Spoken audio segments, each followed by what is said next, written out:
Ça, monsieur Xavi, en Liga, ça peut passer. Mais en Europe, un match comme ça passera pas. Ça passera pas, ça je suis sûr et certain. En Ligue des Champions, en phase de groupe, déjà, ce sera chaud. Et là, contre une équipe de Villarreal qui connaît l'Europe, déjà, on voit que ça peut... C'était à ça de pas passer. Frères et sœurs, j'espère que vous allez bien. Ça va être dur, ça va être éprouvant cette saison du Barça. Victoire du Barça, 4-3, 3-4 à l'extérieur à Villarreal. Après un match, franchement, emballant, un petit peu fou. Pour tous ceux qui, et moi le premier, qui disaient que le match du Barça était ennuyeux, bah là on a été servi. On a eu des buts, des actions de folie, un scénario un peu rocambolesque. Le Barça qui prend les 3 points de façon peut-être miraculeuse. J'ai envie de dire oui et non, parce qu'on aurait pu prendre le bouillon, on aurait pu arriver à la mi-temps à 3 ou 4-0. Honnêtement, un match de fou. De fou, et j'espère que ce match-là va servir dans le bon sens. Parce qu'on a l'habitude de voir des entraîneurs, un Xavi, des joueurs, des dirigeants qui ne prennent aucune leçon des victoires et des défaites du Barça. Je rappelle que Xavi parlait de méritocratie. Je rappelle que Laporta disait que perdre aura des conséquences. Là, à 3-2, je me disais, j'espère que ce match-là va servir au Barça pour se dire que là, il reste une semaine, un peu moins d'une semaine du mercato, et il nous faut des renforts. D'accord? Parce que là, c'était un peu du n'importe quoi, même complètement. Mais bon, l'essentiel est là. Le Barça prend les 3 points, mais il y a quand même beaucoup de leçons à retenir. Ah, il y a du travail. Il y a du travail pour monsieur Xavi, pour les joueurs, pour Laporta, pour Matteo Alemany. Il y a du travail, les frères. Tactiquement, c'est compliqué, monsieur Xavi. C'est compliqué. Et voilà. Et puis, j'ai envie de dire que là, il y a aussi des leçons à retenir positives. Des joueurs qui font le travail, qui se sont battus, des joueurs qui sont rentrés sur le terrain et qui ont apporté à ce Barça qui manque cruellement de beaucoup de choses. Mais qui est surpris, sincèrement, qui est surpris de voir un match compliqué? Forcément, on le savait tous, avec les blessures et avec la composition de d'avant-match. Quand tu vois un Barça avec ces 2 latéraux-là, tu sais que tu vas souffrir. Tu le sais. Marcos Alonso à gauche et Sergi Roberto à droite, forcément, ça va être très compliqué tout le match, même si, allez, Marcos Alonso a fait une bonne fin de match. Ces 2 joueurs qui ont été le symbole de l'immobilisme du Barça tout le début du match, évidemment. Sergi Roberto, je vais commencer par toi parce que franchement, heureusement qu'on a un Lamine Yamal. Et je vais consacrer même 3 minutes à ce joueur-là, 3 minutes de vidéo, voire plus à Lamine Yamal. Mais avant de parler de lui, on va quand même parler de ce qui allait pas, de ce Sergi Roberto qui a franchement été horrible tout le match. Tout le match, tu es le joueur le plus nul de l'histoire du FC Barcelone à avoir joué plus de 100 matchs avec ce maillot-là. Tu es trop nul, techniquement, tactiquement, même juste physiquement, intellectuellement parlant, tu n'apportes rien du tout.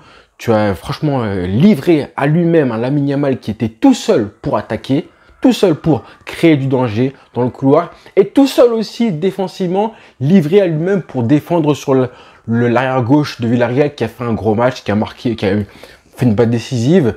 Donc pas une surprise de voir un Lamine Yamal qui a souffert au début de match, et je craignais ça.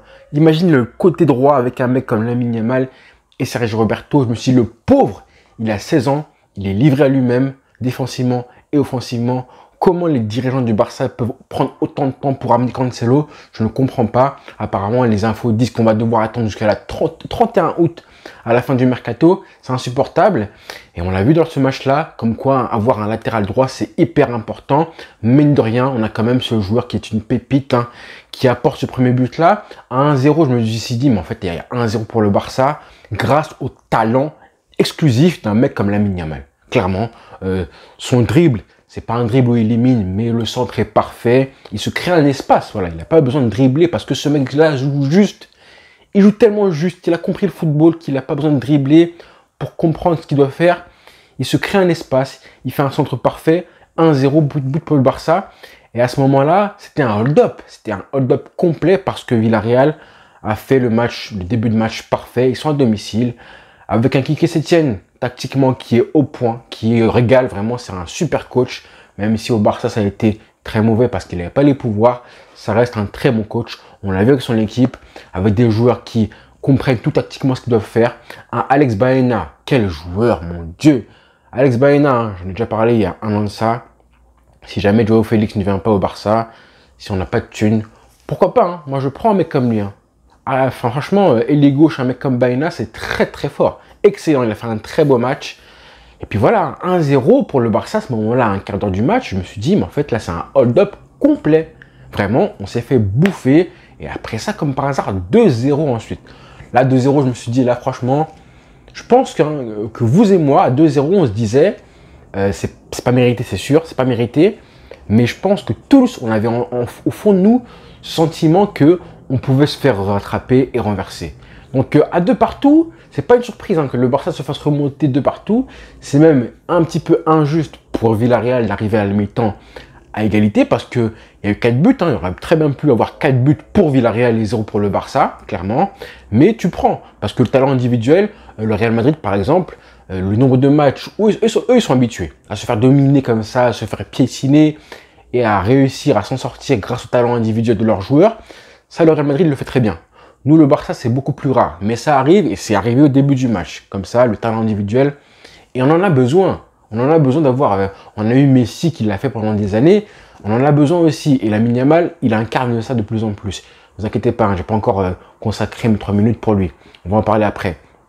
Mais à 1-0, voilà, à 2-0 plutôt, c'est injuste pour Villarreal. Et quand tu prends ce but-là, le marquage des individuels de Sergio Roberto, sur le but, j'ai failli faire un ulcère. Vraiment, complètement, vraiment, il a essayé d'attraper, de danser un zouk. Et je ne sais pas ce qu'il voulait faire avec Foyt.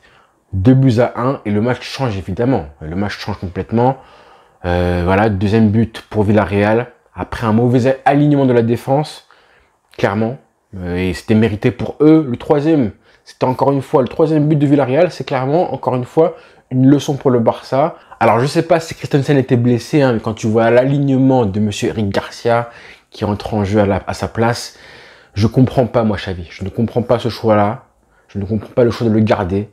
Je ne comprends pas le choix de le faire jouer. Marcos Alonso, c'était pareil. Bon, lui, il a été prolongé cette semaine, Marcos Alonso, donc ça ne m'étonne pas qu'il joue comme ça. Bon, en plus, Baldé était blessé. Ça se comprend encore plus, mais ça fait du mal. Ça fait du mal. Certes, en face, c'était une équipe joueuse, donc tu peux comprendre que Xavi veut un petit peu faire jouer un milieu à 4 avec les joueurs qu'il avait, sans Pedri. Mais même comme ça, en fait, on n'avait pas la maîtrise, en fait. En face, c'est une équipe joueuse. Rappelez-vous qu'on voulait avoir la maîtrise en mettant 4 milieux de terrain. Mais tu mets 4 milieux de terrain, et pourtant, tu n'as pas la maîtrise. Donc, pourquoi tu ne veux pas rentrer un attaquant? Parce que tu n'as pas Pedri qui va te faire reculer le bloc adverse, qui va un petit peu te élargir la défense adverse, parce que là, ils étaient trop à l'aise. Les latéraux adverses, trop à l'aise. Vraiment trop à l'aise. Ils arrivaient à monter, à faire reculer le Barça. On était en souffrance. Et comme par hasard, quand tu fais rentrer Ferran Torres, là, le match change. Ferran Torres, je suis content pour lui parce qu'il a été critiqué. Moi, j'ai du mal parce que à chaque fois que je le vante, je me fais assaillir. Mais les frères, moi, j'ai toujours été dans le train en Ferran Torres, plus que dans le train en Ansu Fati, largement. Clairement, je m'en cache pas. Je veux qu'Ansu Fati, en plus, parte du Barça parce que il a une valeur marchande qui est largement plus grosse que Ferran Torres. Clairement, si on le vend, alors que Ferran Torres, il arrivait à 200 de ça pour 55 patates, forcément, personne ne va l'acheter à ce prix-là. Donc, si tu le vends, c'est à perte. Alors que Ansu Fati, formé au club, si tu le vends, forcément, c'est des gros gains pour le Barça.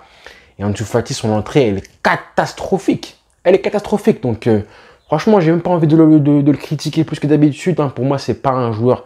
Clairement, on parle de méritocratie. Là, Ferran Torres, il a montré la palette d'un joueur qui rentre en jeu. J'ai jamais vu, moi, Ansu Fati, faire un match comme Ferran Torres a fait aujourd'hui. Jamais de la vie. Vraiment, en termes de... J'ai marqué un but, j'ai apporté dans le jeu, j'ai dribblé des joueurs, j'ai créé du surnombre, j'ai tiré la défense, j'ai fait reculer le bloc. Clairement, à chaque fois qu'il avait le ballon, moi, devant ma télé, j'avais un petit frisson. Pas un énorme frisson, pas la chair de poule, mais j'attendais, mon cerveau avait le truc de « Ah, qu'est-ce qu'il va faire? Qu'est-ce qu'il va apporter à l'équipe ?» Et c'est ce qu'il a fait peut-être au moins 70% des fois. On a senti un Ferran Torres qui apportait du danger pour le Barça. Et ça, j'aime. J'oublie pas aussi la masterclass de Frenkie de Jong qui vraiment a fait un match incroyable du début à la fin. Ça pourrait être l'homme du match, honnêtement, parce qu'il a tout fait. Il a tout fait, offensivement, défensivement. Le nombre de fois où il a percé, il a gagné des mètres, percé les défenses, les lignes de défense de Villarreal. À la fin du match, Oriol Romeu sort du terrain et on a Frenkie de Jong qui arrive à gérer le milieu de terrain à lui tout seul ou presque. Franchement, Francky, là, il a fait un match de taulier. C'est le match de patron que je veux voir chez lui à chaque fois. Le joueur qui ne se cache pas, qui prend des risques à chaque fois systématiquement. Il a raté, mais pas dans des zones qui sont dangereuses. Franchement, un gros match de sa part. J'ai envie de dire que c'est l'homme du match. Mais quand même, Lamine Yamal, quel joueur, quelle prestation. 16 ans depuis un mois. Qu'est-ce qu'il est fort, qu'est-ce qu'il est fort. Il joue juste. Le premier but, il est pour lui, la passe décisive. Hein, et j'aurais aimé qu'il marque un but du droit à un moment. Il frappe sur la barre, sur le poteau barre, je sais pas trop. Avant ça, et après ça, évidemment, il est à l'origine du 4e but qui offre les 3 points du Barça. Pour moi, c'est l'homme du match. Et sans parler des moments où il est décisif, hein, quel match. Comme je disais, il n'a pas été aidé par Sergio Roberto. Pas du tout. Hein. Il a dû en plus redoubler les efforts. C'est compliqué pour un ailier quand tu dois créer du danger, mais qu'en plus, tu as la charge de redescendre pour aider défensivement, parce que ton latéral s'appelle Sergio Roberto et qu'il laisse des boulevards, et parce qu'il est mal placé, tout simplement. Hein, donc, franchement, il a fait les efforts, il sort, il est exténué, et je pense qu'il est même, je crois qu'il avait encore un petit peu de jus. J'aurais bien aimé qu'il joue un peu plus, mais bon, finalement, il a fait le match qu'il fallait. Vraiment, merci. Là, on ne veut pas le cramer, mais je pense qu'on veut le voir jouer à tous les matchs, au moins tous les matchs remplaçants. Là, maintenant, Rafinha ne sera plus suspendu, donc je pense qu'on pourrait le revoir titulaire, Rafinha. Mais en tout cas, merci. Hein, merci, parce que les émotions procurées, c'est le meilleur joueur offensif du Barça ce soir. Loin devant Lewandowski, qui a fait un match, encore une fois, assez moyen, je trouve, clairement. Mais Lamine Yamal, hein, qu'est-ce que tu es fort. Techniquement, tu es extraordinaire. Les prises de balles, contrôle, dos au but, il se retourne, il avance. Le jeu, comme par hasard, d'un coup, s'accélère. Moi, je pense que le football, c'est une question de timing et de contexte. Et je pense que le départ d'Ousmane Dembélé, c'est la meilleure nouvelle qui pouvait arriver à un mec comme Lamine Yamal. Parce que là, il peut continuer à progresser. Et collectivement, il apporte au Barça, il apporte exactement ce mélange de technique, de talent, de collectif que Dembélé n'apportait pas parce que c'est un soliste et que en termes de finition, il n'est pas forcément aussi doué que Lamine Yamal qui déjà, je pense, est largement meilleur que un mec comme Dembélé en termes de finition et de justesse tactique. Il a très peu de déchets en plus dans son jeu à chaque fois qu'il prend le ballon. C'est pour faire quelque chose d'intéressant. Regardez à chaque fois comment il lève la tête parce qu'il prend l'information. Parce qu'il joue juste, il prend son temps aussi, il lève la tête, des fois il provoque, mais attention, il dose un petit peu ce qu'il a à faire.